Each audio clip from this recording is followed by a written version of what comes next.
Morning, everyone. We had begun with a new chapter, nationalism in India.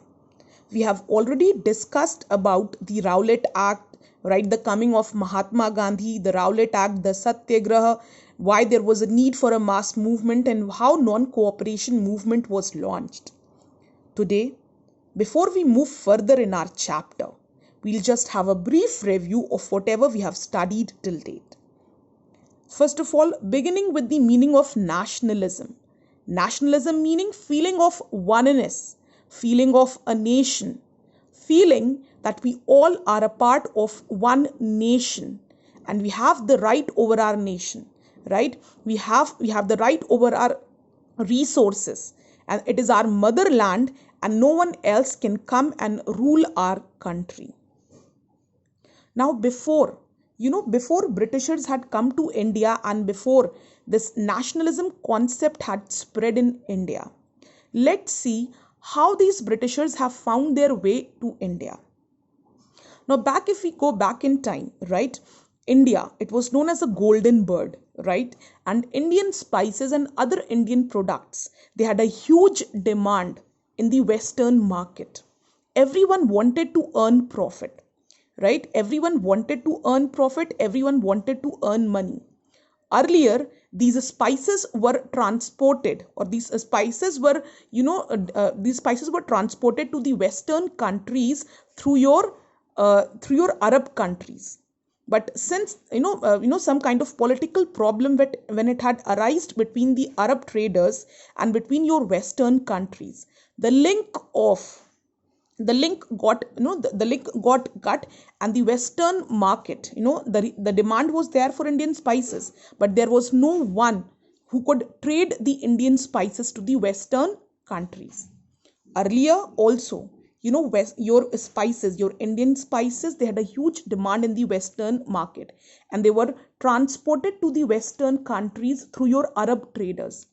But due to different kind of political issues which had arisen, or which had arisen between your Western countries and Arabian countries, the Arab countries stopped trading with the Western countries. As a result, the Indian spices were no longer being sold in the Western market. Now the Western countries, right, in which Indian spices were very famous, they started finding a sea route to India. They began finding a sea route to India, and the very first European country which had found their way to India was the Portuguese country, was Vasco da Gama. Followed by him, your Dutch, French, and your Britishers had come to India. Now, when they had come to India, they had come only barely for the trading purpose. But since India was rich in resources, India was known as a golden bird, they got attracted towards the Indian wealth, and slowly they started putting up base in India. They started colonizing India. And the very successful in colonizing India was your Britishers, right? Portuguese were thrown away by the Britishers. Your German people were also thrown away by the Britishers, because only Britishers wanted a hold over our country. Only Britishers wanted to rule India, right? So Portuguese were thrown, your Dutch people were thrown away from India. The stiff competition was faced between two, your French and your Britishers. But finally, after a series of wars, even your French people were thrown away from India. And only and after the downfall of the Mughal emperor as well, now there was only one major threat to your Britishers, and that was the Maratha emperor. And after the Marathas, they had lost in Battle of Panipat, Britishers have proved their dominance over India, over Indian government, over the government of India, over the Indian resources. Now India was politically controlled by your Britishers, and that is how India went into 200 years of slavery, right? And slowly people were given no right on their own resources. We being Indians, we didn't had any right over our resources, right? We were treated as slaves, And that is how, India went into 200 years of slavery, and a new chapter, a new chapter of India began. And that was your colonial rule. Now, this continued. A lot of people revolted. It's not that, after Britishers have proved their dominance, there was no one to raise their voice. People have often raised their voice, but since there was lack of unity, there was lack of planning, often they were suppressed by the Britishers. One mass revolt, it took place in 1857, right? The revolt of 1857. It was a huge revolt. It was a mass revolt against the Britishers. But eventually it also failed. Why? Because proper planning was not there. And the revolution was not executed in a planned manner. Unity was a major, unity was also not there among the rulers. And this was one of the major factor which led Indians, which led to the loss of the revolt of 1857.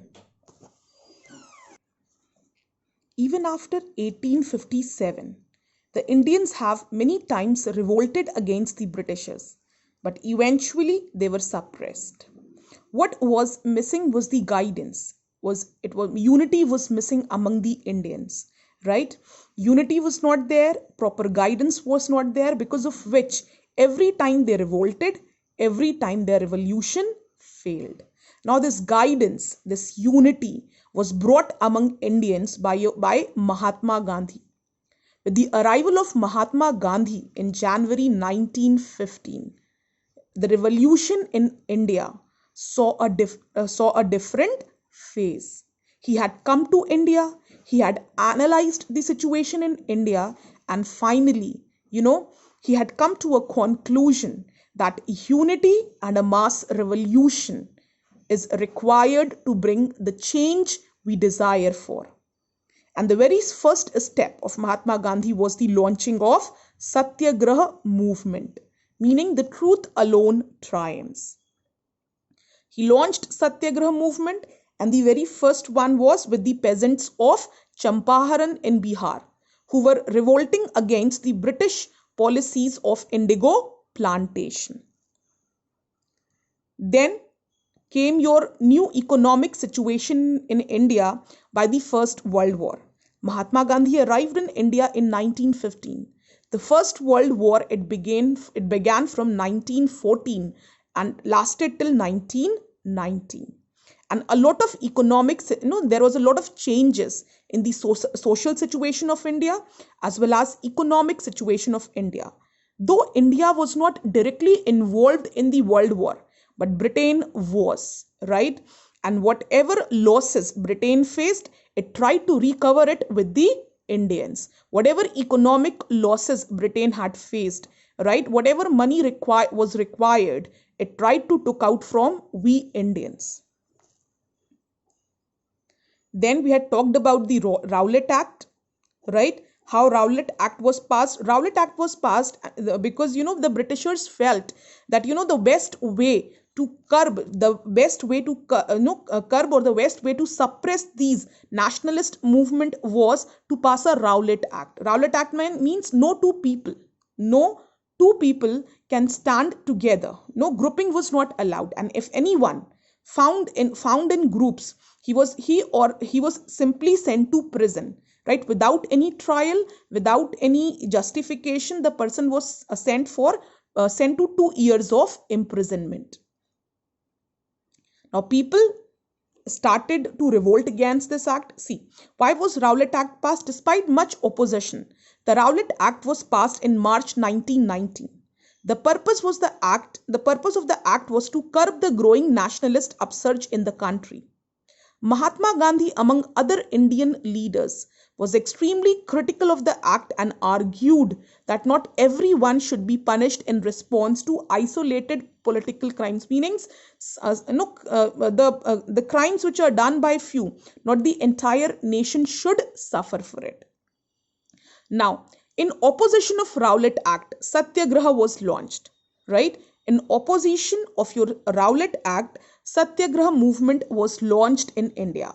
Gandhiji in 1919 decided to launch a nationwide satyagraha against the proposed Rowlatt Act. Rowlatt Act gave the government enormous powers to repress political activities and allowed detention of political prisoners without trial for 2 years. Mahatma Gandhi wanted non-violent civil disobedience against such unjust laws, which would start with the Hartal on 6 April. He wanted a non-violent civil disobedience, meaning people will disobey all the laws, all the unjust laws which have been put forward by the Britishers. In opposition to Rowlatt Act, rallies were organized, shops were closed, local leaders from Amritsar were finally picked, and your Mahatma Gandhi was barred from entering Delhi. On 10th April, the police in Amritsar fired upon a peaceful procession, provoking widespread attacks on banks, post offices, and railway stations. And finally, martial law was imposed and General Dyer took command. Now, Jallianwala Bagh, you people are very well aware of this Jallianwala Bagh, right? The gathering took place. People were unaware of the martial law which has been imposed. General Dyer had come and he had closed all the exit points and he had opened fire on the people. Why there was a need for a mass revolution? While the Rowlatt Act Satyagraha had been a widespread movement, it was still limited mostly to cities and towns. Now there was a need for a mass revolution because until and unless mass gathering will not be there, until and unless the entire country will unite, the change which we are looking for will not be able to achieve that change. Though your Satyagraha movement was launched against your Rowlatt Act, but still the movement was not that widespread. It was limited only to cities and towns. There was no involvement of rural India in it. Mahatma Gandhi now felt the need to launch a more broad-based movement in India. But he was certain that no such movement could be organized without bringing the Hindus and Muslims closer together. Now, one way of doing this, he felt, was to take up the Khilafat issue. Already, First World War was going on and Turkey was defeated. The Ottoman Turkey was defeated and a lot of, and the Khalifa, the leader, the spiritual leader of Islamic world, right? He was going to be, a lot of actions were being taken against him. The First World War had ended with the defeat of Ottoman Turkey.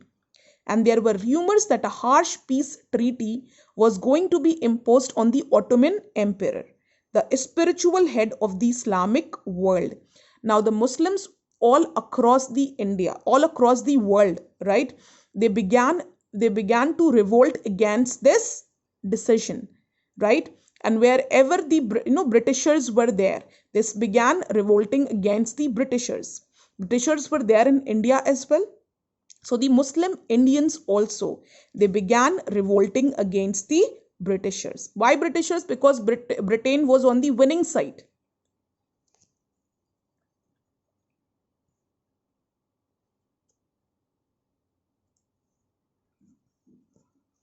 Now, since the Britain has won the First World War, so the British, wherever the Britain colony was there, people began to show their opposition against the Britishers. The similar was the case in India as well. India was also colonized by your Britishers, and the Muslims of India, they began revolting against the Britishers. To defend the Khalifa's temporal powers, a Khilafat committee was formed in Bombay in March 1919. A young generation of Muslim leaders like the brothers Muhammad Ali and Shaukat Ali began discussing with Mahatma Gandhi about the possibility of a united mass action on the issue. Gandhiji saw this an opportunity to bring Muslims under the umbrella of a unified national movement, and thus your non-cooperation movement and the Khilafat movement was launched together. Now this is the homework which I had given you. Now launch of non-cooperation movement. Now the non-cooperation movement was finally launched. Gandhiji believed that the Britishers have been able to establish themselves India only with the cooperation of the Britishers. If Indians would have not cooperated, the British Empire would have fallen down in 1 year. So, again the same technique was used. Non-cooperation movement was launched, and people began to non-cooperate with the Britishers. In his famous book Hind Swaraj 1909, Mahatma Gandhi declared that British rule was established in India with the cooperation of Indians and had survived only because of this cooperation. If Indians refused to cooperate, British rule in India would collapse within a year and Swaraj would come. Gandhiji proposed that the movement should unfold in stages. It should begin with the surrender of titles that the government awarded and a boycott of civil services, army, police, courts, and legislative councils, schools, and foreign goods. Then, in case the government used repression, a full civil disobedience campaign would be launched. Through the summer of 1920, Mahatma Gandhi and Shaukat Ali toured extensively, mobilizing the popular support for the movement. Many within the Congress were, however, concerned about the proposal. They were reluctant to boycott the council election. Council election means they wanted to be a part of this council, so that the British Council, the council set up by the Britishers, where Indians were allowed to participate, and and they considered that it was the best way to be there in the system and present their point of views. Right? There were certain members in the Congress who believed that to bring changes in the movement, it is important to be a part of the system. And that is why they didn't wanted to boycott the council elections. After months of discussions, finally, your non-cooperation movement was launched. In January 1921, the non-cooperation Khilafat movement began. In this movement, various social groups participated. But the term meant different things to different people. Now again, meaning of Swaraj was different for different people. Whether in towns, it was different. In cities, it was different. For plantation workers, the meaning of your Swaraj was different. Now let's see how it differed from person to person. Middle class started the movement, and thousands of students, teachers, headmasters left government-controlled schools and colleges. Lawyers gave up their legal practices. In the economic front, the effects of non-cooperation were more dramatic. The production of Indian textile mills and handlooms went up when people started boycotting foreign goods.